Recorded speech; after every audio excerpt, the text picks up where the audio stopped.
उद्यापासून सुरू होत असलेलं लॉकडाऊन हे अतिशय कडक स्वरूपात अंमलबजावणी करण्यात येणार आहे। सर्व किराणा दुकाने, भाजीपाला, फळे सर्व आस्थापना बंद असणार आहेत। बँका, काही अपवाद वगळता पेट्रोल पंप, सर्व हॉटेल्स बंद असणार आहेत। जाऊ द्या तुम्ही। कोणत्याही 2 चाकी 4 चाकी वाहनांना रस्त्यावर परवानगी नाही।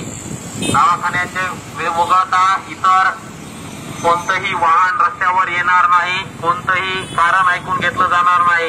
उद्यापासून चालू होत असलेलं लॉकडाऊन हे अतिशय कडक स्वरूपात असणार आहे। त्याची अंमलबजावणी कडक स्वरूपात करण्यात येणार आहे। कोणतेही किराणा दुकान, भाजीपाला, फळे कोणतेही कारण ऐकून घेतलं जाणार नाही। कोणतेही कारणास्तव घराबाहेर पडू नका। उद्यापासून होत असलेलं लॉकडाऊन अतिशय कडक स्वरूपात अंमलबजावणी देणार आहे। कोणी घराबाहेर पडणार नाही, रस्त्यावर येऊन बसणार नाही।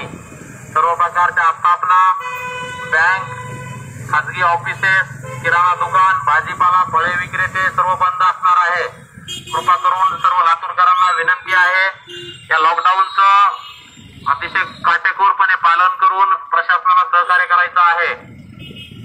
15 तारीख मध्यरात्री म्हणजे आज 14 तारीख 12 वाजल्यानंतर 15 तारीखचं सुरू होतो आणि त्या अनुषंगाने उद्या सकाळीपासून ऑलरेडी भारत सरकारच्या ज्या आदेशामध्ये रात्री कर्फ्यूच आहेत, म्हणजे रात्री 10 वाजल्यापासून सकाळी 5 वाजेपर्यंत। त्यामुळे उद्यापासूनच हे लॉकडाऊन चालू असणार आहे आणि 6 दिवसाचे फार अत्यंत कडक लॉकडाऊन त्या ठिकाणी असणार आहेत आणि त्यानंतर ते काही गोष्टीमध्ये ते आम्ही परिस्थिती बघून त्यामध्ये थोडा फ्लेक्सिबल राहण्याच्या अनुषंगाने विचार करणार आहे।